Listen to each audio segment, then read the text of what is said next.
آفتاب ما وقتی که میخوایم لیمو رو احداث بکنیم باید آفتاب کافی به درختمون برسه و درخت رو حتی اگر دیدین خیلی شاخ و برگ زیادی داره معمولا وسط درخت رو باید خالی بکنیم که نور به وسط درخت هم برسه. Quyosh nuri to'g'ridan-to'g'ri tegib turishi uchun uning shoxlari agar barglari xalaqit berayotgan bo'lsa, uning o'rtasini bo'shatib, o'sha quyosh nuri to'g'ridan-to'g'ri o'rtaga tushishini ta'minlashimiz kerak. خب پس اولین مسئله نور هست.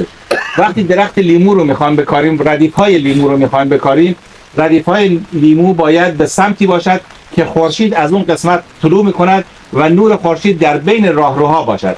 مثال میزنم، اگر خورشید از این ور طلوع کند، اینو دقت کنید. اگر خورشید از این ور طلوع بکند، این ردیف لیموی من میتواند روی این ردیف لیموی من سایه اندازی بکند. Hop, radif ya'ni qatorlarni nazarda tutyapti. Ko'chatini ekayotganimizda shaxmat shaklida ekishimiz kerakki, misol sharq tomondan quyosh tushyaptimi yoki g'arb tomondan tushyaptimi, bir-biriga soyasi ustiga tushmasligi kerak.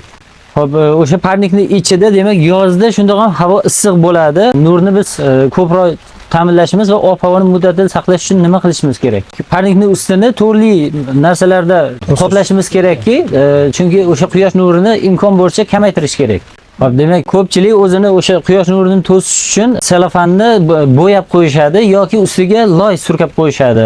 Aslida bu narsada unchalik muammo ham yo'q, lekin shu miqdorda qilish kerakki, shu darajada qilish kerakki, quyosh nurini ko'proq to'sib qo'yib, o'sha nur tushmaydigan qilib qo'ymasligi kerak. Ya'ni qanday deganda, turli mahsulotlar qilsak agar qay darajada to'sish kerak? Biz yurayotganda o'zimizni soyamizni ko'rishimiz kerak. Hatto barmoqlarimizni uzatganda barmoqlar soyasidan nechta barmoq ko'rinib turgani bemalol bilinishi kerak. Demak, ikkinchi masala namlik masalasi. Namlik ikki xil namlik, ya'ni tuproq namligi va havo namligi. Demak, havo namligini ta'minlash bizga bog'liq emas va tuproq namligini ta'minlash uchun yo o'sha qo'lda suv sepib, muntazam suv sepib turish kerak yoki tomchilab sug'orish shlanglari uzatish kerak. خب مسئله بعدی دما هستش. خب میدونین که لیمو به دما حساسه. Keyingi masala harorat masalasi. Mana nur boshqa, misol qishda ham nur tushadi, lekin harorat sovuq bo'ladi-ku, shu ma'noda. Demak, harorat masalasi kechki paytda 18 gradus atrofida, kunduz paytda 25 gradus atrofida bo'lishi kerak. Bu yaxshi rivojlanish uchun eng asosiy vosita hisoblanadi.